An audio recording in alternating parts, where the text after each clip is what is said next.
Hoy vamos a desarrollar la unidad número 3 del programa de Fundamentos de Economía de la Licenciatura en Economía de la Facultad de Ciencias Económicas de la Universidad Nacional de Cuyo. La unidad número 3, según nuestro programa de estudios, se titula Economía y Sociedad. Y vamos a comenzar por ubicar esta unidad en el mapa conceptual de la materia como acostumbramos a hacerlo. En la unidad número 1 ya dejamos bien planteada la problemática que aborda la economía. En la unidad número 2 tipificamos a la economía como una ciencia social y con estos elementos, en esta unidad, vamos a hablar de la ética en la economía. Vamos a referirnos a la sociología económica. De acuerdo a los contenidos del programa, en esta unidad hablaremos del hecho económico dentro del entramado sociocultural, del carácter social de las acciones individuales y de las instituciones económicas, de la relación entre economía y ética, de la propuesta de Adam Smith y de la teoría económica y sociología económica. Comencemos por indicar cuáles son las principales cuestiones, cuáles son los principales interrogantes a los que trataremos de dar respuesta a lo largo de esta unidad. Nos preguntaremos y responderemos cómo se interrelaciona la sociedad y la economía, cómo se interrelaciona la ética con la economía y si existe dualidad entre ética y economía. Comencemos por algunas precisiones conceptuales que necesitamos para poder desarrollar los contenidos de esta unidad. El primer concepto que necesitamos es el concepto de moral. Vamos a decir que la moral es un conjunto de normas, valores, creencias, tabúes, que existen y están establecidas en una sociedad y sirven de modelo de conducta y de valoración para establecer lo que está bien y lo que está mal en la sociedad. La moral se centra en el análisis de conceptos como el bien y el mal relativos a la conducta, a los hábitos, a las costumbres del ser humano dentro de la sociedad. Por otro lado, definamos la ética. La ética es una rama de la filosofía que se dedica al estudio de cuestiones morales. Estudia de manera fundamentada los valores morales que guían el comportamiento humano en la sociedad y busca el fundamento teórico para encontrar la mejor forma de vivir. Está en permanente búsqueda de un mejor estilo de vida. Hechas estas dos precisiones conceptuales, comencemos con los temas que son de nuestro interés. Y comencemos por plantear la dicotomía entre lo ético y lo económico, y si es que existe tal dicotomía. Porque pareciera que la economía necesitara ser corregida por la ética. Cabe mencionar que este tipo de dicotomía, en este caso entre lo ético y lo económico, es propia de las ciencias sociales en general, y que este tipo de dicotomía también se plantea, por ejemplo, en el caso de la ética y la política. Si observamos el esquema que tenemos en la pantalla, podemos decir y vamos a demostrar que los procesos económicos se encuentran integrados dentro de los procesos sociales.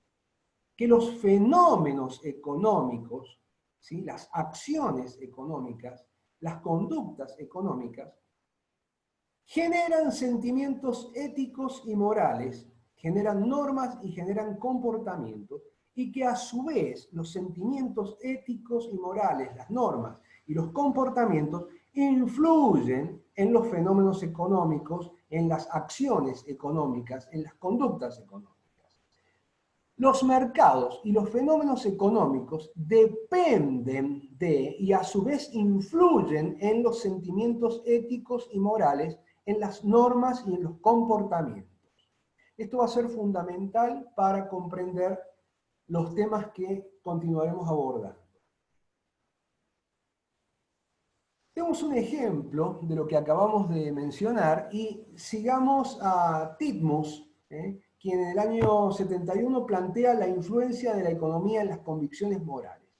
Y Titmuss da el ejemplo de los mercados de sangre versus las donaciones de sangre. En este ejemplo podemos ver que las convicciones morales pueden verse influenciadas por la teoría económica, es decir, podría haber un comportamiento autointeresado que adhiriera a los mercados de sangre. Pero por otro lado, también las convicciones morales pueden impedir que prosperen los mercados de sangre. Entonces, aquí es donde confirmamos lo que decíamos en la diapositiva anterior, cuando planteábamos que los procesos económicos se encuentran íntimamente integrados en los procesos sociales y que hay una influencia bidireccional entre los mercados y los sentimientos éticos y morales, los sentimientos éticos y morales y los mercados. Necesitamos referirnos a los supuestos básicos de la economía neoclásica, porque justamente va a ser esta teoría económica neoclásica quien va a ser cuestionada por la sociología.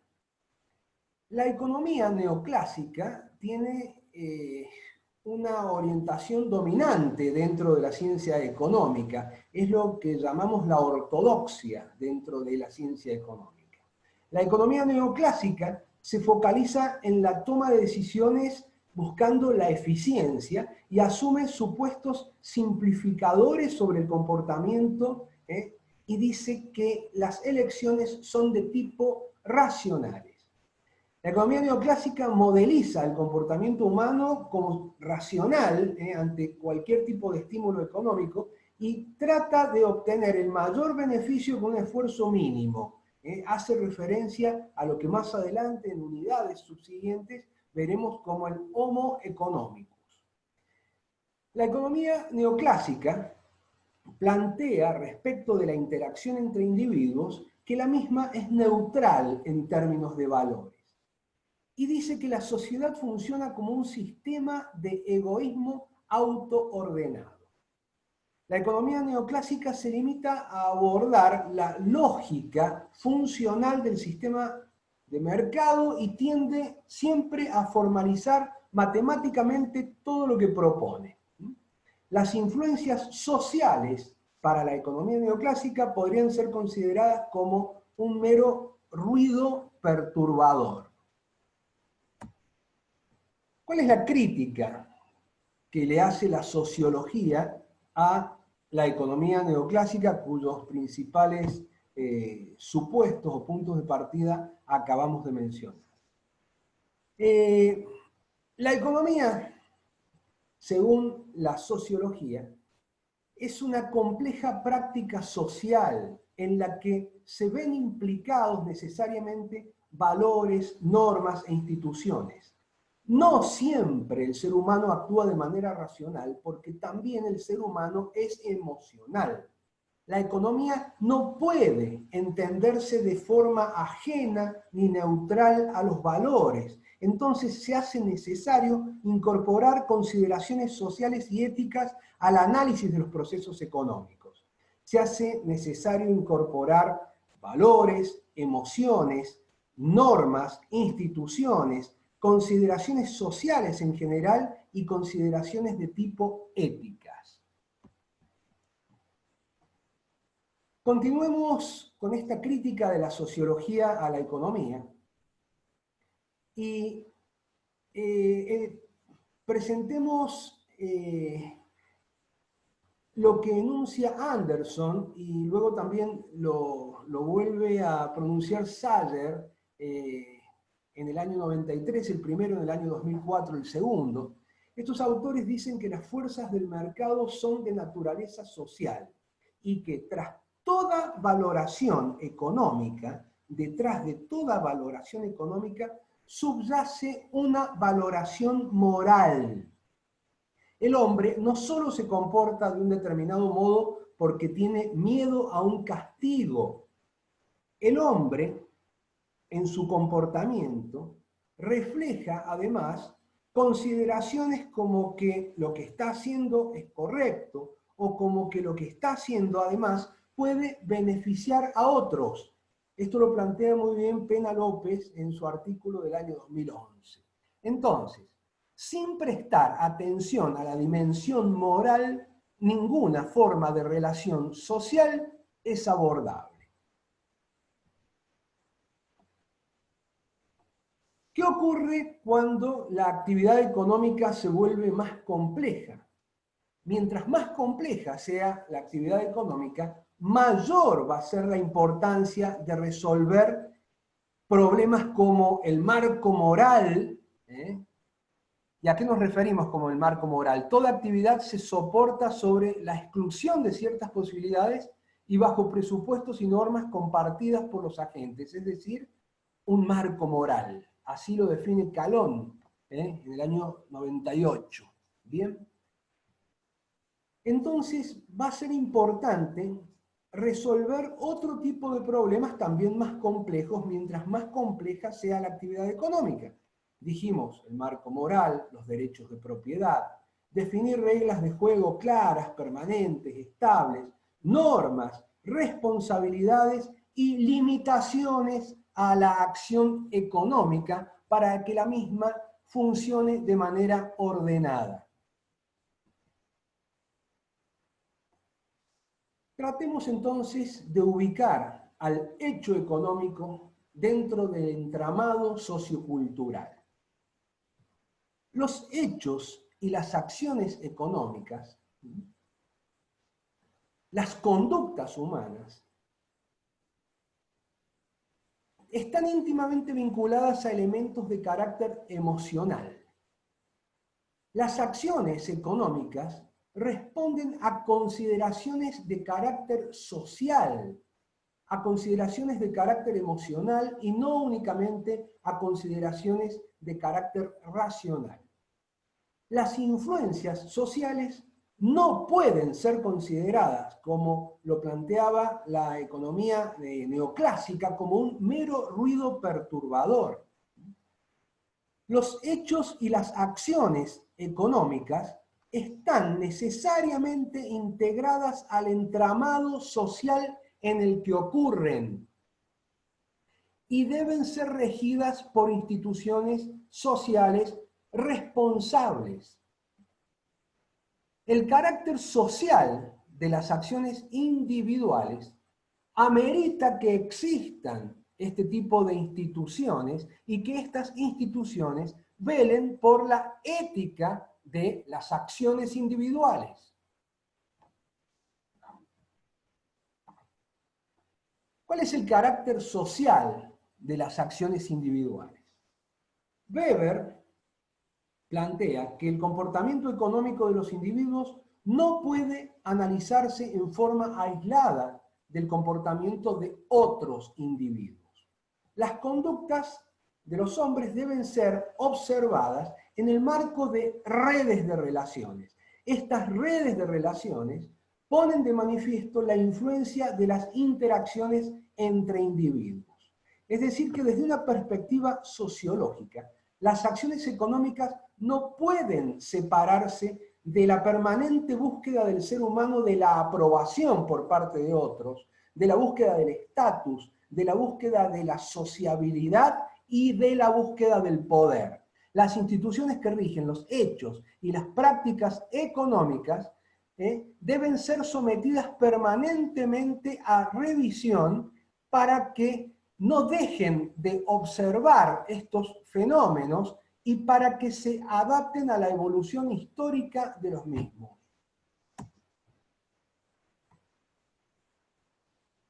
Continuando con el carácter social de la economía, refirámonos ahora al carácter social de las instituciones económicas.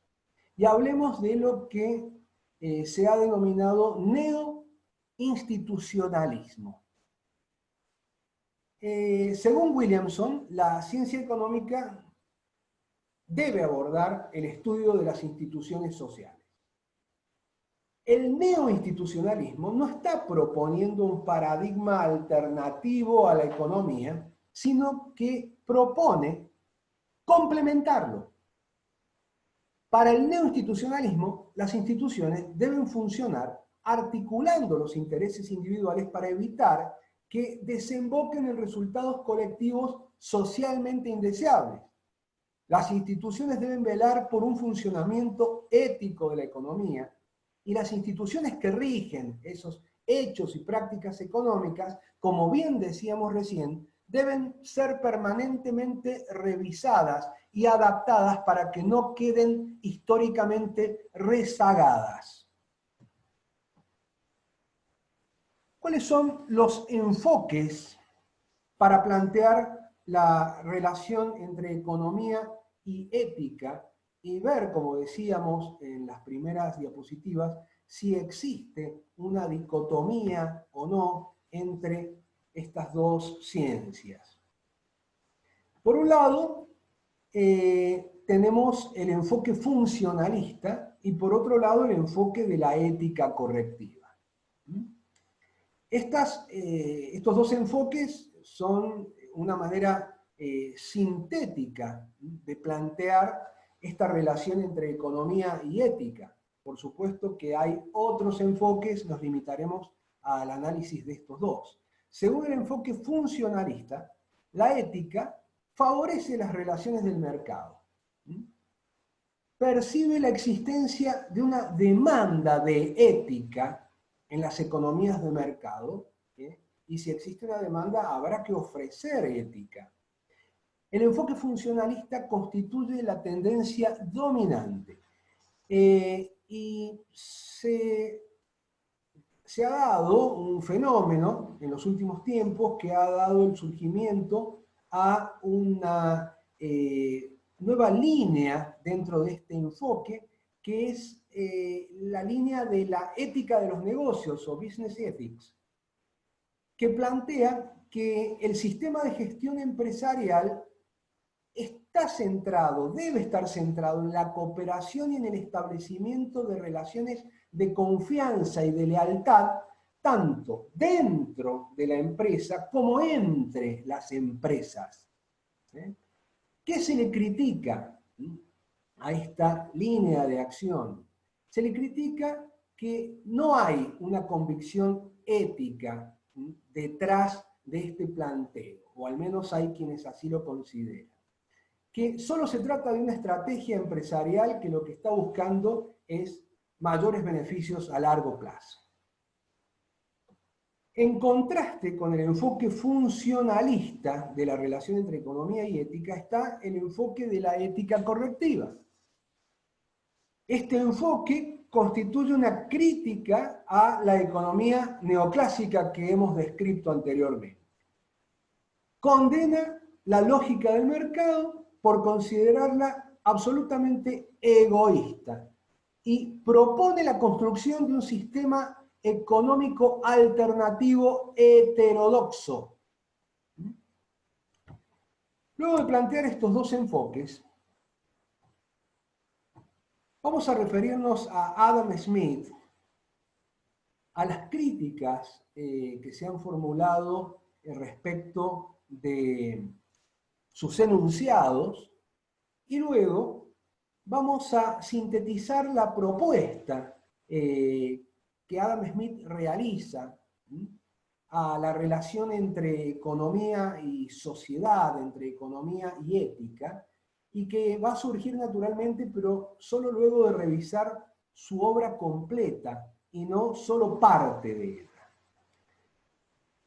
Adam Smith fue un economista y filósofo escocés que nació en el año 1723, falleció en 1790 y que es considerado el padre de la economía moderna.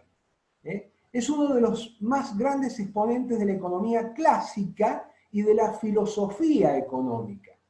En sus teorías económicas tiene la virtud de combinar historia, filosofía, desarrollo económico, psicología y ética. Y sus obras más destacadas son la de 1759, La teoría de los sentimientos morales, y en 1776, La riqueza de las naciones. Esta es la más conocida. Desafortunadamente, la teoría de los sentimientos morales quedó opacada con la publicación de la riqueza de las naciones, pero la teoría de los sentimientos morales es en realidad la que expone los principios de la naturaleza humana que guían el comportamiento social del hombre. Y es esta obra, la teoría de los sentimientos morales, la que permite explicar lo que en realidad Adam Smith quiere decir luego en La riqueza de las naciones y que ha dado lugar a infinitas interpretaciones. Bien, en la segunda obra, La riqueza de las naciones, lo que hace Adam Smith es aplicar principios de investigación científica, intentando hacer de la economía una ciencia independiente. Puede ser considerada La riqueza de las naciones la primera obra de economía política clásica liberal. Bien, ¿cuál es el denominado problema smithiano? O el problema de Adam Smith. Hay una controversia de larga data en materia ética centrada en la aparente, y repito, aparente contradicción entre las principales afirmaciones de Adam Smith en las dos obras que recién mencionábamos. En su obra moral, por un lado, la teoría de los sentimientos morales, y en su obra económica, por otra, en La riqueza de las naciones. Y leo textualmente. En la teoría de los sentimientos morales, Adam Smith dice: por más egoísta que pueda suponerse un hombre, existen evidentemente en su naturaleza algunos principios que le hacen interesarse por la suerte de los otros y que hacen que la felicidad de estos resulte necesaria, aunque no se derive de ella más que el placer de contemplarla. Por otro lado, en La riqueza de las naciones, su obra económica, Adam Smith dice literalmente: no de la benevolencia del carnicero, del cervecero o del panadero es de quien esperamos nuestra cena, sino de su interés particular. Entonces, nos encontraríamos frente a una aparente contradicción. Por un lado, una prosocialidad del hombre en la obra moral de Adam Smith, y por otro lado, frente al egoísmo humano que plantea en su obra económica. Pero, repetimos, esta contradicción es aparente. ¿Qué es lo que verdaderamente propone Adam Smith? Muchas veces a Adam Smith se lo ha tildado como un gran impulsor del egoísmo, del individualismo, por proponer que lo mejor para una sociedad es que cada individuo busque su propio beneficio. Sin embargo, si uno analiza la obra completa de Adam Smith, va a comprender que lo que está dando a entender es que los seres humanos no solo se guían por su propio interés. Adam Smith le presta especial atención a un concepto, al concepto de simpatía, entendiendo por simpatía que el bienestar de los individuos se ve afectado por la situación de los otros, porque básicamente el ser humano necesita compañía y reconocimiento. De allí la simpatía a la que nos estamos refiriendo. Entonces, el ser humano, al decidir, no solo va a tener en cuenta su propio interés, sino que también va a considerar aspectos de tipo cultural, moral, de compromiso acerca de los efectos que sus decisiones tienen sobre los demás. Adam Smith está dejando en claro que los individuos somos psicológicamente dependientes, que necesitamos compañía y reconocimiento, y que las consideraciones éticas no están divorciadas de las consideraciones económicas. Integrar ética y economía implica reconstruir los fundamentos éticos de la racionalidad socioeconómica. Repetimos entonces, las consideraciones éticas no están divorciadas de las consideraciones económicas. Bien, refirámonos ahora a la sociología económica. ¿Qué es la sociología económica? Es una rama de la sociología que aborda los hechos económicos como hechos sociales. Y la sociología económica plantea la necesidad de comprender la economía como un hecho social. Comprender a la economía de esta manera, según lo plantea la sociología económica, permite enfocar de una mejor manera los problemas económicos, permite establecer mejor, por ejemplo, la relación o las relaciones que vinculan al Estado con los sindicatos, con los empresarios, permite comprender mejor los efectos sociales de la aplicación de políticas públicas y permite conocer y comprender mejor los efectos de fenómenos típicos de la economía como son el desempleo, la inflación, la exclusión social, la seguridad social, la innovación tecnológica, entre otros. Bueno, ya se encuentran en el aula virtual consignadas las actividades que se solicitan para que apliquen los conocimientos que han adquirido en el desarrollo de esta unidad. La bibliografía que se ha seguido para desarrollar esta unidad es la que se menciona en el programa de estudios. Les agradezco mucho por su atención y será hasta la próxima clase en la que desarrollaremos la unidad número 4. Muchas gracias.